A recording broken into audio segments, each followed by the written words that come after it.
coup, peut-être un rappel sur le synopsis du film au début, pour ceux qui écouteront l'interview. Donc on va parler de Virtual Révolution de Guy Roger Duvert, qui est un film qui se passe à Paris donc en 2047, alors que la population est connectée en permanence à des mondes virtuels. Un agent employé par une multinationale est chargé de traquer des terroristes qui menacent le système. Alors pour commencer, comme première question déjà, avant d'arriver directement sur le film, dans Virtual Révolution, 75% de la population, ceux qui sont appelés les connectés, n'accordent plus d'importance au réel et ne vivent que dans le jeu, le monde virtuel.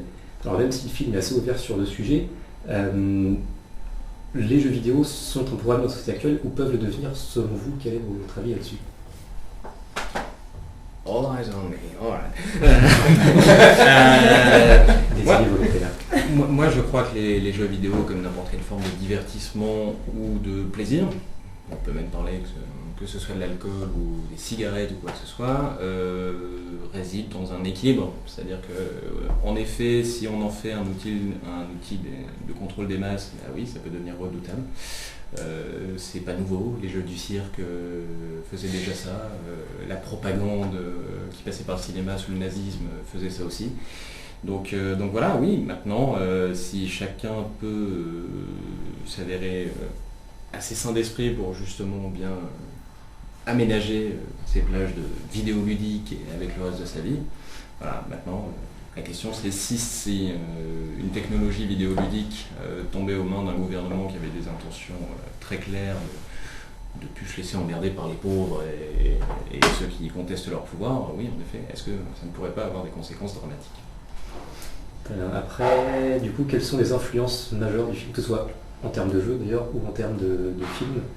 Quelles sont les influences qu'on a servi pour ce film-là? Pour le film général, moi je vais vous dire ce que j'ai entendu Guy Roger Duvert dire à maintes reprises. On va pas dire que Blade Runner n'a pas joué une influence sur notre univers. On voulait clairement faire un film à la fois cyberpunk et tech noir, donc un film noir qui se passe dans le futur, qui est une tendance qui nous plaît beaucoup et qui permettait une iconographie visuelle assez forte, avec beaucoup de pluie, beaucoup de... Voilà, comme on parle d'un monde qui de toute façon était plutôt pollué, et voilà, c'est cool. Ensuite, Guy Roger est un très très gros gamer, et il est scénariste et producteur et compositeur et tout, donc voilà, mais c'est aussi un très très gros gamer, lui. Évidemment que Blade Runner, étant donné qu'on est fan de cyberpunk, a joué une influence. On n'a pas fait en sorte de le copier, de toute façon on n'aurait pas pu, on n'avait pas le budget pour. Mais c'était une influence claire parce qu'on aime le cyberpunk. Guy Roger adore Kadik, il adore William Gibson, il adore ce type d'univers, Strange Days, etc. Donc on avait vraiment cette ambition-là. Et il y a des codes dans le cyberpunk, donc forcément on a des voitures volantes, on a des building villes en fait, où il y a tout ce qu'il faut à l'intérieur. Et au niveau des jeux vidéo, parce qu'il était très très influencé, je sais qu'il a été très influencé par Deus Ex, notamment, apparemment ça se voit beaucoup, je connais pas beaucoup Deus Ex. C'est voilà, donc dans le type d'univers. Avalon aussi, pour les réalités virtuelles, ça a joué un rôle. Pour l'un des personnages, je crois que l'agent Smith de Matrix devait être une petite influence en arrière, je pense au personnage de l'agent d'Interpol. Voilà. Même si vous aurez peut-être pu remarquer, si vous avez vu le film, qu'il y a un côté gestapoïde un petit peu aussi. Hein, l'acteur est allemand d'ailleurs, donc ça le faisait marrer. Et ils ont de l'humour ces gens-là finalement. Et en fait, à la base du scénar, en 2005, Guy Roger, qui était déjà un gros gamer, avait lu un article sur le jeu EverQuest 2, qui était donc un jeu en ligne, pour ceux qui ne connaissent pas, dont moi, à l'ancienne, c'est-à-dire avec la souris, le clavier, on est très conscient de la réalité, mais dans cet article, il était fait état du fait que 25% des joueurs de ce jeu accordaient plus d'importance à leur avatar qu'à leur vie réelle. Donc comme lui, il s'intéresse énormément aux nouvelles technologies, au futur des technologies vidéoludiques, et qu'il a su qu'en 2030, en effet, on serait en plein dans la réalité virtuelle, il a dit, ouais, mais quand on en sera là, qu'il y a tout un tas de gens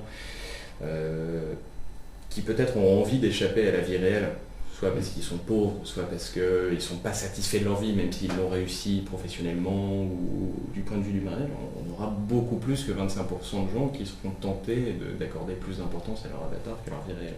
Et à partir de là, l'histoire a germé, et on a eu, au final, en juin 2014, alors je ne sais pas en combien de temps précisément il l'a écrit, hein, mais on a eu le scénar de voilà. Très bien. Ensuite, tu posais une question sur qu'est-ce qui nous a influencé pour les personnages. sur le film en général, après les Ouais. personnages aussi, pourquoi. Après sur le film en lui-même, je pensais aussi à certains films d'animation japonaise. Par exemple, c'est Akira. Ah oui, Akira, ça oui, ça c'est sûr, parce qu'il en parle régulièrement. Je suis moins calé en animé que Guy Roger, mais lui est très, très client, donc ça c'est sûr. Alors je pourrais pas vous donner tous les titres de ce qui a pu l'influencer, parce que c'est un disque dur la tête de Guy Roger Duvel. Il y a des gigas et des gigaoctets d'informations là-dedans auxquelles je n'ai pas accès, car je ne suis pas hacker en vrai. Mais voilà, lui, il y a une foule d'influences conscientes et inconscientes en fait, parce qu'on nous en sort auxquelles on n'avait pas pensé. On nous parle de Clone par exemple, de Jonathan Mostow, je crois, pour le siège, le côté, le virus qui a tué les gens. Ah oui, mais non. On nous parle de Johnny Mnemonic, qui est un film que je trouve sympa avec le réalisateur, mais c'est un film cyberpunk. Donc voilà, on nous parle de Total Recall, on nous parle, c'est des univers de Cadic, on nous parle de Minority Report, on nous parle de tout ça. C'est toujours le même code. Mais voilà, c'est du cyberpunk, donc soit on fait du cyberpunk, soit on le fait pas. Donc, maintenant, au niveau du personnage, moi, oui, il y avait des influences conscientes, des références conscientes. On me prête parfois une ressemblance avec Steve Buscemi, donc ça tombe bien. Je pensais beaucoup à son personnage de The Island, qui pour le coup est un film de Michael Bay que j'aime bien. C'est pas toujours le cas. Dans lequel justement il a ce côté un peu mec un peu cynique qui dit ouais mais enfin tu sais très bien comment ça se passe, ceci, cela. Donc j'aimais bien ce truc là. Moi je voulais garder un personnage un peu européen, un peu avec des petites touches de cynisme, d'humour comme ça, et ça m'a influencé. Le Jeff Goldblum de La Mouche aussi, pour le côté un peu je vis dans mon monde intérieur et quand on m'en sort je suis beaucoup moins à l'aise. Voilà. Donc ça faisait partie des... Et le personnage de Chloé dans 24 aussi. Pour le côté pas toujours agréable, et genre laisse-moi faire mon truc, tu me fais chier, je suis sur mon ordinateur. Donc voilà, on fait un mélange de tout ça, on se l'approprie et puis on essaye, et j'espère que ça a été le cas, de créer un personnage original. Voilà. Pour les autres, je ne peux pas répondre à votre place. Je pense un peu de Matrix aussi, pour Nash. Ouais, il y a un mélange de ouais, et puis, mais ça c'est le côté justement néo-noir, tech-noir, ouais. Enfin c'est... Le tech noir dérive du film noir, les films d'Humphrey Bogart, tout ça, de la grande époque, qui eux-mêmes découlent du roman noir, avec ses narrations d'histoires de détectives privés à la première personne. Et puis eux-mêmes, ce courant-là, il vient des figures de western, donc évidemment les longs manteaux comme ça. Ouais. Donc on arrive, nous, en 2016, avec une foule d'influences qui ne sont pas les nôtres, mais qui ont nourri les nôtres, et donc évidemment, ensuite, on pense à plein de choses. Mais dans ton univers, de toute façon, à toi, la partie All Meta Worlds, il y a justement... Ouais, c'est un peu Sarah Connor, Terminator. Il y a un côté Mad Max, il y a un côté mecha aussi, très japonais, il y a un côté Pacific Rim, avec les robots, les trucs comme ça, donc... c'est un film de fan fou quoi, en fait. C'est pas, par contre je dis pas que c'est un fan film, je dis que c'est un film de fans de cinéma et d'animé et de games fou quoi. Et je sais pas, Ellie, qu'est-ce qui a pu toi t'influencer, t'inspirer? Moi me concernant, c'est vrai que Guy Roger avait une idée plus ou moins précise de ce qu'il voulait de mon personnage. Donc moi j'interprète l'avatar de Kanye qui est là. Le chef de pour moi à mon goût des révolutionnaires, mais qui pour d'autres seront appelés des terroristes, en tout cas dans le film c'est comme ça qu'ils sont présentés, et en fait il était inspiré du personnage dans la série Daredevil qui s'appelle Wilson Fisk, qui est ce monsieur chauve qui a un peu des allures un peu de parrain, qui parle avec une toute petite voix, qui fait très peu de mouvements et qui en fait secrètement à l'intérieur donc a vécu un traumatisme pendant son enfance et qui à la moindre frustration peut partir dans l'extrême la plus violente possible et la plus horrible.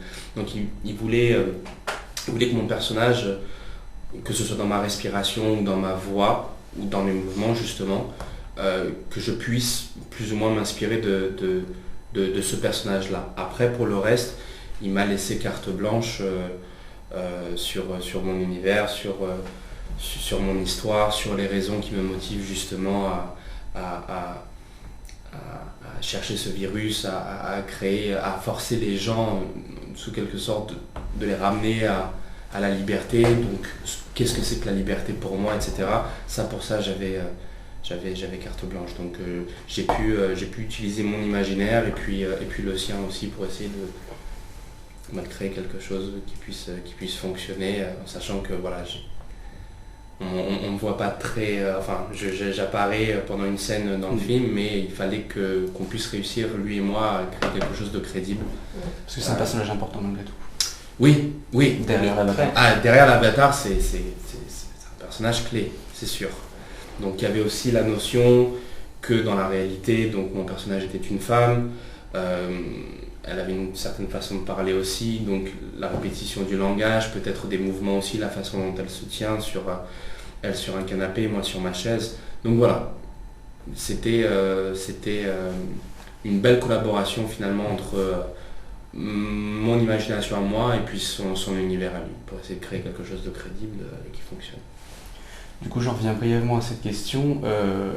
Vu que vous, Ellie et Petra, vous interprétez donc des avatars dans le film, comment vous avez appréhendé purement le jeu, jouer une figure virtuelle devant la caméra Tu veux y aller? Vas-y. Ok. Moi, au départ, parce que justement, voilà, je suis pas vraiment un gamer, donc j'avais quand même notion de ce que c'était qu'un avatar, mais c'est vrai que j'ai eu pas mal de réserves et un peu de crainte, parce que je ne savais pas si je pouvais partir dans des choses complètement folles en termes de légèreté. Je pensais à des fantômes, je pensais à plein de choses, et en fait lui m'a un peu rassuré en soi et m'expliquait que non, il voulait que je réagisse et que je me comporte et que j'approche le personnage comme un être humain, même si le personnage est un avatar. Après, c'est vrai que secrètement, moi, au plus profond de moi-même, il y avait forcément des petites choses qui revenaient. Mais voilà, je pense qu'il y a des choses qu'on peut partager avec un réalisateur, et puis il y a d'autres choses qu'il faut garder secret pour soi. Et puis on fait des propositions pendant le tournage, et puis il y a des choses qui fonctionnent, il y en a d'autres qui ne fonctionnent pas, et c'est un petit peu comme ça que ça s'est passé d'ailleurs. J'ai fait quelques propositions qui ne sont pas forcément passées, puis après, sur autre chose. On l'a tous fait. Et on a réussi plus ou moins à trouver un équilibre, quoi. Je me suis personnellement beaucoup amusé sur ce projet, vraiment. Énormément. Okay, I'll take this in English. So I'm playing Kate, an avatar in a futuristic world called Olmeta. And Guy Rocher, he was inspired by Sarah Connor from Terminator. For him it was really important that my movements were very static, masculine, always in control. She's a warrior, a fighter, she's on a mission. And he gave me those details, and after I could propose what I felt as well, so we really communicated and found a good character together. Je traduis ou c'est bon? Oui, pour l'enregistrement audio pour l'émission. Ouais. Alors donc pour le personnage interprété par Petra, qui est celui de Kate, dans la partie virtuelle d'Olmeta World, un monde post-apocalyptique, l'influence principale c'est le personnage de Sarah Connor, donc il fallait que ce soit une guerrière avec beaucoup de conviction, beaucoup de contrôle et un très bon maniement des armes. Et à partir de là, donc Petra a dû justement développer toute une aisance avec une arme à feu, l'accessoire arme à feu, et ensuite a eu pareil une plage de liberté pour développer aussi elle de son côté ce qu'elle voulait. Mais l'influence était donc Sarah Connor, femme forte, femme combattante. Voilà. Merci. Je voulais juste rapidement revenir aussi sur cette idée d'interpréter un avatar, savoir si on devrait l'approcher d'une manière différente d'un autre que pour un autre personnage appelé normal. En fait, je pense que l'idée principale de ce film, du moins l'idée que je me fais, même si peut-être que la porte est ouverte, bon, Nash prend une direction claire à la fin, mais voilà, par rapport aux études qui ont été faites, etc., la notion de réalité, de virtuel, finalement, voilà, on s'aperçoit que dans le virtuel, le cerveau peut finalement penser que ce qu'il ressent, ce qu'il voit, ce qu'il vit est réel. Et donc du coup, pour revenir à cette idée d'avatar, c'est un peu la même chose, c'est-à-dire qu'il ne fallait pas prendre l'avatar comme quelque chose finalement de virtuel qui n'existe pas. C'est quelque chose de cliché, que ça soit une figure froide. Voilà. Il faut que ce soit un être humain, quoi, le plus proche d'un être humain. Il faut que ce soit réel, tout simplement. Donc il y avait aussi cette idée-là, justement, de ne pas partir dans des choses totalement pittoresques et de rester vraiment... Et de rapprocher le plus possible le virtuel du réel. Exactement, c'était le but. Total. Du coup, autre question beaucoup plus pratique pour le coup. Quel est le budget du film et comment il a été financé, comme c'est un film indépendant? Alors, le budget tourne autour d'1 million. Alors, il y a une partie des effets spéciaux qui sont faits aux États-Unis, donc je peux pas dire si c'est 1,2 million, 1 million tout court, un petit peu moins, enfin ça je sais pas, mais on est dans cet ordre d'idée-là. Soit à peu près le budget de la régie café d'une série américaine. Enfin, c'est vraiment pas grand-chose. Mais je crois que ça ne se voit pas, puisque notamment aux États-Unis, on nous attribue un budget 20 fois supérieur, qu'on aurait bien aimé avoir, mais qu'on n'a pas eu. Donc voilà, et il s'est financé essentiellement sur fonds privés et puis sur le courage de Guy Roger. Guy Roger en fait est compositeur à Hollywood, il fait des musiques pour des films, des bandes annonces, tout ça, certaines bandes annonces de Green Lantern, de Prometheus, tout ça, c'est lui qui a fait la musique par exemple. Et à un moment, après un gros contrat musical, il a eu une belle somme d'argent et il s'est posé la question, bon, est-ce que je m'achète un condo et puis je suis tranquille ou est-ce que je prends un risque et je fais un film? Donc, évidemment, il a pris le risque, c'est plus rigolo. Et comme c'était un film franco-américain, la boîte de prod de Guy Roger pour sa musique, qui est celle du film, est aux États-Unis, mais la boîte qui faisait toute la production exécutive est française. On a évidemment essayé d'aller chercher de l'argent des professionnels du cinéma, que ce soit aux États-Unis ou ici. Personne ne voulait y aller, premier long métrage, trop ambitieux, etc. Le CNC n'était pas intéressé non plus. Et voilà, donc il n'y a pas eu de subvention, donc Guy Roger a hypothéqué sa maison, il a fait un prêt assez conséquent, il est allé taper à droite à gauche chez des connaissances, et voilà, et Tashkent de leur côté c'est pareil, on a essayé un petit peu d'investir tout ce qu'ils pouvaient dedans. Donc c'est un projet de kamikaze en fait, il faut pas se mentir, c'est pour ça qu'on est très content que le public suive un petit peu, parce qu'on se dit bon, voilà. Et du coup, voilà, par le fait c'est un film qui a énormément d'ambition et voilà, avec un budget d'1 million d'euros, donc en partie le budget participatif. Ouais. Est-ce que pendant le tournage sur le plateau, est-ce qu'on ressentait voilà, avec ce budget on avait des limites Alors moi en tant qu'acteur je ne le ressentais pas du tout.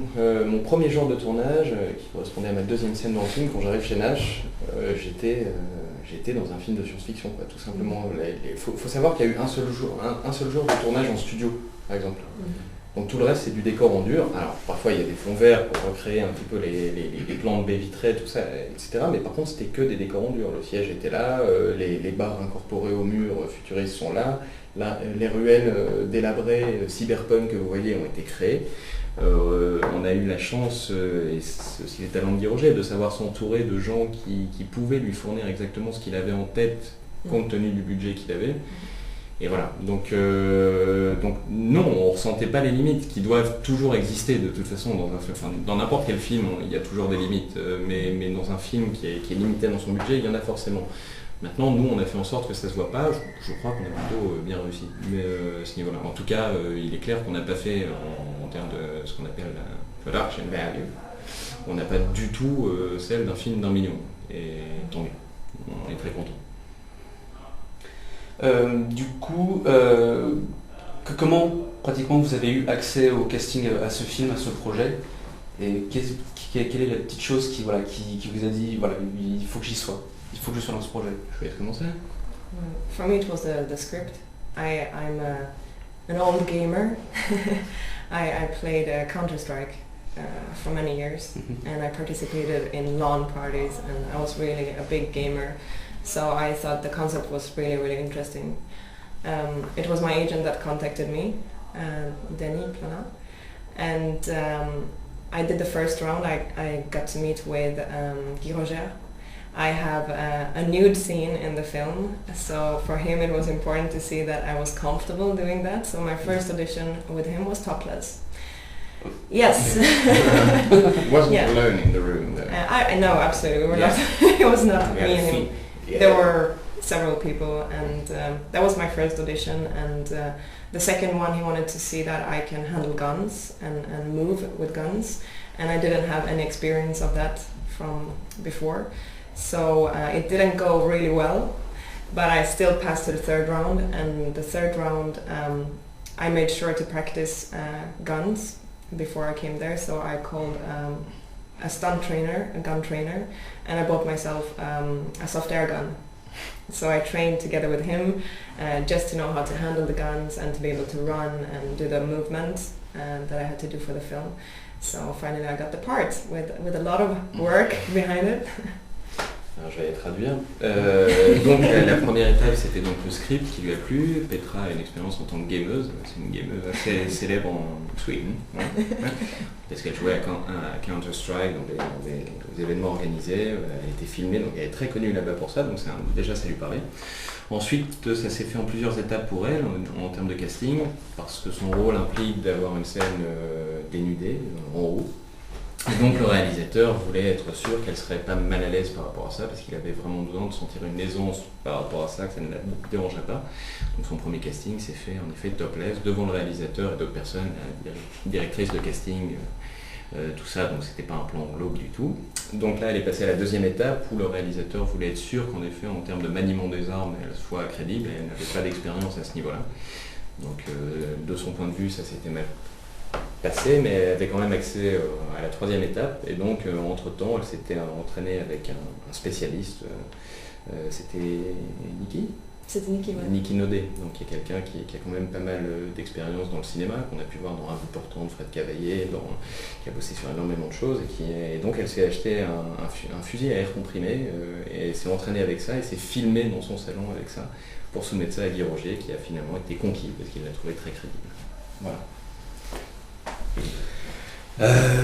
Moi, ça s'est fait complètement par hasard en fait. Je connaissais déjà Guy Roger depuis pas mal d'années. En fait, on s'est rencontrés aux États-Unis et plus précisément, on s'est rencontrés dans un aéroport à Paris en direction des États-Unis. Mais bon, bref. Donc on se connaissait déjà. Et en fait, on s'est croisés donc à Cannes pendant le festival. On faisait la queue lui et moi pour aller voir un film. Et donc on s'est revus après quelques années sans se voir. Et donc il me demandait après mes projets, et puis j'en ai fait de même. Et à cette époque-là, il était encore à la recherche d'un certain budget, etc. Et c'est vrai que pour pouvoir après éventuellement distribuer un film, c'est toujours préférable d'avoir des acteurs de nom connus plus ou moins, pour que ce soit plus facile derrière. Et donc il m'expliquait justement qu'il espérait avoir une certaine somme d'argent pour pouvoir avoir certains acteurs et rendre la sortie du film plus simple. Mais il était intéressé par mon physique, et donc il m'avait dit à ce moment-là, quand on s'est rencontrés, écoute, si j'arrive pas à avoir c'est un peu bizarre de le présenter comme ça, mais c'est vraiment comme ça que ça s'est fait. Si je n'arrive pas à avoir le budget que je veux, est-ce que toi ça te dirait éventuellement de pouvoir de passer un casting pour un rôle en particulier dans mon film, qui est un rôle important? Et donc je lui ai dit, écoute, moi j'étais plus que flatté qu'autre chose, donc je lui ai dit oui, il n'y a pas de souci. Et donc le festival de Cannes, c'était, si je dis pas de bêtises, en mai, et en avril. En mai. C'était en mai. Et en juillet, donc 2 mois après, plus ou moins, il me rappelle donc pour me proposer un casting. Donc j'ai compris qu'il avait peut-être pas eu le budget qu'il voulait, ou peut-être qu'il a eu mais qu'il avait changé d'avis entre temps, enfin bref, je sais pas trop. J'ai passé le casting, j'ai passé l'audition à Paris. Un petit peu stressant. Je me rappelle qu'il était... je savais pas trop si c'était moi qui lui donnais pas ce que je voulais, ou si c'est lui qui... Enfin, on avait... voilà, j'essayais de faire des choses et puis ça marchait pas trop. Et puis je me rappelle être rentré chez moi et j'étais énervé. Et donc du coup, j'ai refilmé tout seul l'audition que je lui ai renvoyée donc le soir même, parce que je voulais vraiment lui montrer que j'étais motivé, que le personnage m'intéressait, que l'univers m'intéressait. Et finalement, 2-3 semaines après, il m'a appelé pour me dire que j'avais le rôle. Et voilà. Et donc moi, on s'est rencontrés dans un bar avec Guy Roger, tout simplement. Alors pour être plus précis, c'était dans un bar en effet à Paris, où un ami commun Guy Roger et moi, organise des soirées de rencontres entre réalisateurs, acteurs, scénaristes, tout ça, pour que les gens se fassent leur petit réseau en fait. Et donc on a commencé à parler de manière assez informelle de cinéma, de musique de film, puisque lui-même est compositeur, de science-fiction, parce qu'il aime ça, et puis moi aussi. Et puis il m'a montré la bande-annonce du court-métrage Cassandra, qu'il avait fait avant, qui est très très propre et tout ça. Et puis il me disait qu'il développait un film de science-fiction en anglais. Ouais, je lui ai dit, écoute, je suis totalement bilingue, je sortais de On m'est fait ce qu'il te plaît, où j'avais joué un soldat écossais. Je lui ai dit, écoute, là je viens de jouer en anglais avec Matthew Rhys, si ça t'intéresse. Il m'a dit, bah ouais, t'as un physique qui pourrait bien correspondre à un personnage. Il a dit, je te tiens au courant. Et à la fin de la semaine, en effet, il m'a envoyé 6 pages d'échanges dialogués à bosser pour un mois après le casting. Donc voilà, j'ai eu bien le temps de me préparer.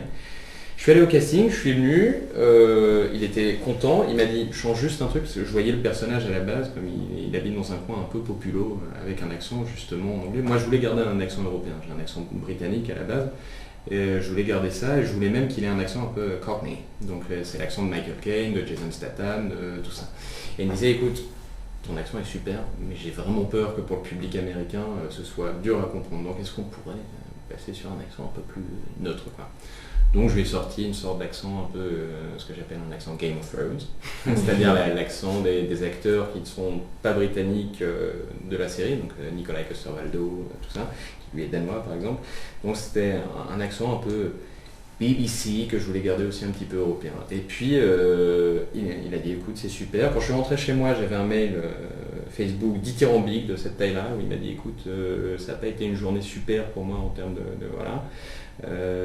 Donc tu as été la révélation de la journée, mais la directrice de casting, en son âme et conscience, voudrait d'abord que je voie une ou deux autres personnes.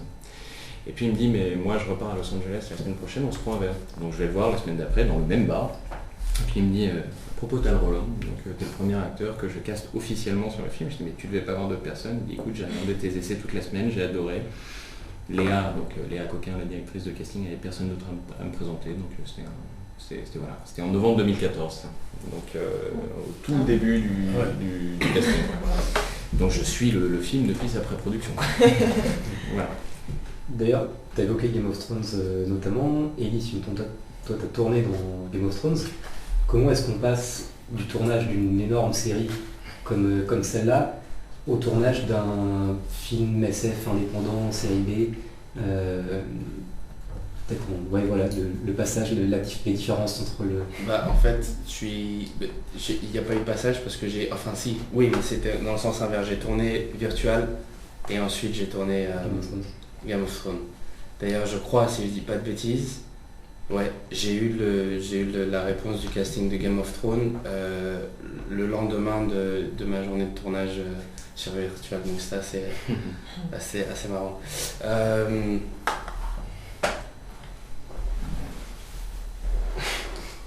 Je sais pas, pour moi un tournage c'est un tournage. J'étais très content d'être sur le projet de Guy Roger, super vraiment content d'être sur le projet de Game of Thrones. Vous posiez tout à l'heure la question justement de savoir si nous on avait ressenti pendant le tournage s'il y avait un manque d'argent en soi dans la production. Moi personnellement pas du tout, j'étais plus qu'à l'aise, on était très très bien. Les personnes présentes dans chaque département sont des professionnels, ils savent ce qu'ils font, ils le font très bien, et je pense que ça se voit dans le film. La seule différence qu'il va y avoir avec Game of Thrones, c'est qu'il va y avoir 200 ou 300 personnes en plus, et qu'il va y avoir une personne qui va venir vous chercher pour vous accompagner d'un point A à un point B, puis une autre personne d'un point B à un point C. Mais sinon en soi le travail reste le même et j'ai pas senti de différence en soi, non, pas spécialement. Donc ça n'a pas été un choc culturel. Non, si ce n'est encore une fois la façon de travailler. Après c'est sûr que c'est une série qui est faite avec beaucoup de millions, donc ils ont quand même un petit peu plus de temps forcément et c'est aussi une série qui... mon personnage apparaît dans la 6e saison, donc c'est une série qui existe déjà depuis un bon moment de temps. C'est une machine qui tourne, donc c'est déjà rodé, tout le monde sait, ça va vite, et puis Non, sincèrement, voilà. Puis en plus, tu as joué avec une blonde dans les deux cas. Donc, En plus. il était déjà à la maison. Ouais, c'est ça. Il n'y rien. avait pas de différence. Du coup, avant d'en revenir au film à proprement parler, puisqu'on évoquait voilà, le budget, la science-fiction, tout ça, je voulais poser une question assez large. Quel état vous faites du cinéma de science-fiction et plus largement le cinéma de genre en France ? Est-ce que maintenant, c'est le destin de ce genre de film de passer par le financement participatif, de galérer à trouver des financements En sachant que notre financement participatif à nous n'a pas été très conséquent en fait, parce qu'on n'avait pas la notoriété pour qu'il le soit. Donc c'était vraiment, tu vois, on a déjà senti que c'était compliqué à ce niveau-là. C'est d'autant plus triste en fait que le cinéma de genre, et notamment de science-fiction en France, soit si méprisé, parce qu'on a été, comme le dit Guy Rocher, des fers de lance de la science-fiction, que ce soit en littérature ou au cinéma. Enfin, je veux dire, Jules Verne, c'était de la science-fiction. Barjavel, Möbius, c'est de la science-fiction. Et au cinéma, Méliès, Luc Besson. Il n'y a pas plus grand représentant de la science-fiction en France que Luc Besson. Donc bizarrement, quand c'est Luc Besson, qui de toute façon maintenant est le self-made man par excellence, et qui peut, lui, déclencher des budgets pharaoniques, et c'est très bien. Enfin, on considère, qu'on aime ou pas son cinéma, que Luc Besson a fait beaucoup de bien à l'industrie du cinéma français. Seulement pour les autres, qui ont des budgets plus modestes, c'est toujours la croix et la bannière. C'est dommage, parce que ça fait partie de notre culture, au même titre que le fantastique fait partie de notre culture. On est le pays de la bête du Gévaudan, on est un pays de sorcières, on est un pays de plein de choses, et que le polar fait partie de notre culture, parce qu'on est le pays de Melville et de Clouseau et de plein de trucs incroyables. Donc, je crois qu'il faut continuer à se battre si on a des histoires intéressantes de films de genre, que ce soit de la science-fiction, du polar, de l'horreur, du fantastique, à raconter. Et il faut surtout que le public le soutienne. Et une fois de plus, des films, il y en a des bons et des mauvais, quel que soit le budget, quel que soit le genre. Et je crois que quand il y a des tentatives justement honorables de faire des films un peu différents, qui changent du tout venant, c'est le public qui fait la différence. Et plus le public fera la différence et soutiendra ces films, même s'ils n'ont pas forcément la distribution mastodonte de films, plus, à mon avis, les institutions présentes en France qui gèrent le cinéma, donc le CNC, le ministère de la Culture, vont devoir se repositionner à un moment. Mais c'est un mouvement, justement, il faut lancer une petite révolution, si c'est ça. Donc voilà, moi c'est ma position. Moi je trouve ça désolant en soi. Après c'est la même chose, je pense que c'est toujours délicat. J'ai pas énormément de connaissances réellement sur les positions que le marché ou l'industrie française peut prendre par rapport à les autorisations qu'elle puisse laisser sur certains projets, notamment le CNC, ou si véritablement c'est une question du public. Moi je pense que le public il est apte à pouvoir tout recevoir. Je pense qu'en France on a un patrimoine historique et culturel qui est assez conséquent, et je pense que le français, l'être humain de base partout dans le monde s'intéresse à tout, mais s'intéresse avant tout à une histoire, une belle histoire. Donc après, peu importe le genre, si l'histoire est bonne, la personne se laissera embarquer avec grand plaisir. Donc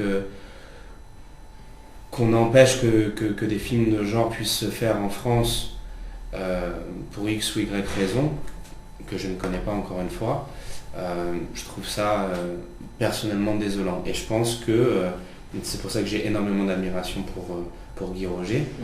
Je pense que c'est important justement qu'un artiste en soi, ou même n'importe quelle personne qui a une idée, qui a des rêves, qui a des choses, qui vont jusqu'au bout et qui prennent des risques et qui font des choses, parce que je pense que là, selon moi, c'est ça qui résume la vie, quoi. Enfin, il faut faire ce qu'on a envie de faire, tout simplement, et il ne faut pas prendre un nom comme une fin en soi. Il faut pousser les choses, et je pense que c'est en poussant les choses, en prouvant qu'on peut faire les choses, qu'on peut les raconter, qu'on peut éventuellement peut-être changer les opinions et les idéaux de certains, et qu'on arrivera peut-être dans quelques jours, quelques années, à avoir un cinéma peut-être un petit peu plus varié, élaboré.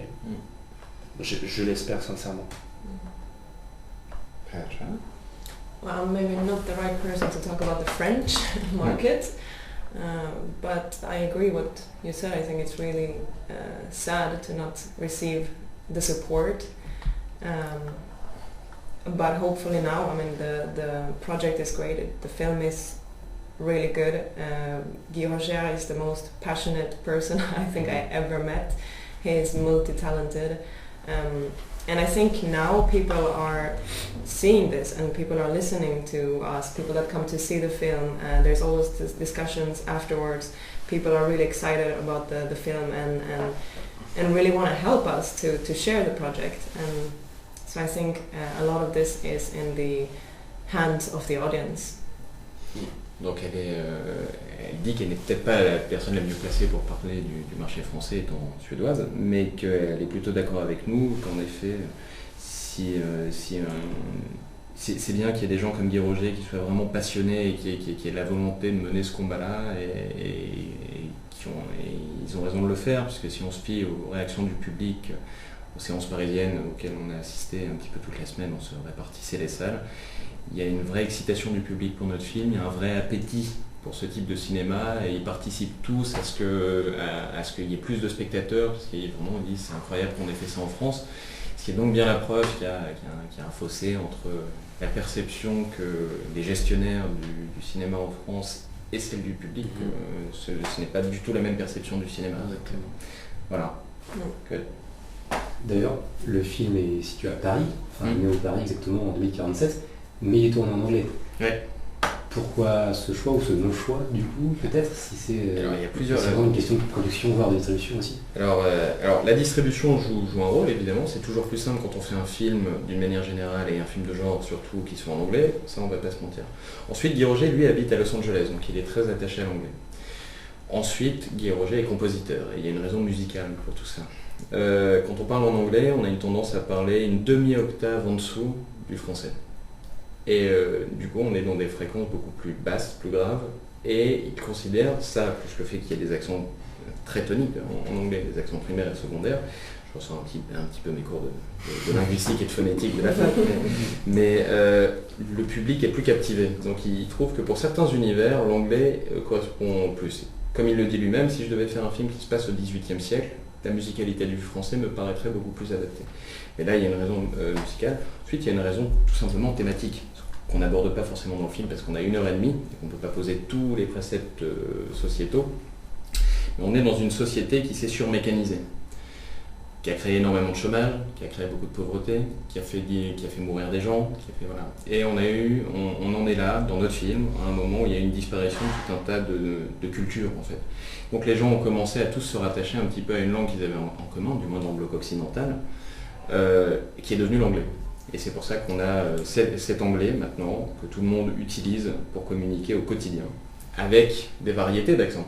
Puisqu'on reste en Europe, dans ce Néo-Paris qui est un petit peu comme la ville de Dread, en fait. Donc c'est plus le Paris avec ses 20 arrondissements, c'est devenu une mégalopole gigantesque, voilà, qui a attiré des gens de familles américaines, de tout, parce que c'est devenu une espèce de grande corporation, en fait, avec des slums aussi, des quartiers pauvres, voilà. Et donc voilà, donc l'anglais c'est aussi, et ça c'est quelque chose qu'on va développer, on va peut-être y revenir plus tard, mais dans la série télé qui est en développement. Voilà. Donc beaucoup de raisons pour ça. Effectivement, du coup on peut peut-être y aller sur ce choix Allez, tout de suite, allez, parce que allez. c'était prévu, je l'avais noté aussi.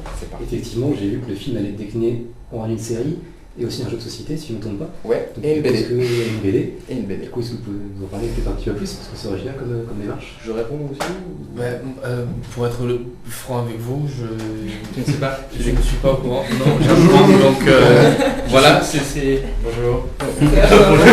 Bonjour.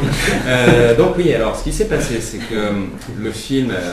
alors je ne sais pas exactement à quel moment ils se sont dit de quel côté c'est venu, donc je ne veux pas dire... La chronologie, c'était ça. Ce que je sais, c'est qu'à l'époque du tournage, Guy Rocher avait dans l'esprit de... en tout cas, il avait les bases pour ce qu'on appelle une paraquel. Donc c'est pas une sequel, qui est donc une suite, c'est une paraquel, c'est-à-dire un film dans le même univers et qui se passe en même temps. Mais on s'intéresse à un autre aspect. Donc ça, c'est la base, quand on a déjà fait un film, c'est la base d'une série en fait. On se rend compte qu'on a un univers très riche et qu'on peut le développer. Mais voilà, le film a fait un tour en festival américain, on a 18 prix à ce jour en festival américain et 13 nominations, donc il est plutôt bien reçu. Et le film a commencé à gagner une vraie crédibilité et je crois qu'il y a des investisseurs qui ont été très intéressés. Alors je ne sais pas si ce sont les investisseurs qui ont suggéré à Guy Rocher de faire une série, parce que je sais que Olivier Birsevich, qui est notre producteur exécutif côté français, il pensait aussi. Mais à un moment ils se sont dit, mais oui en fait. C'est-à-dire qu'on a de quoi aborder un vrai univers de séries de science-fiction. Et voilà, et il s'avère qu'il y a plein d'investisseurs à travers le monde. Alors si je dis pas de bêtises, c'est États-Unis, Belgique, Asie, Europe, d'autres pays européens qui sont vraiment intéressés par ça. Et là, nous, ce qui nous intéresse, c'est qu'il y a moyen de développer vraiment l'univers. Donc,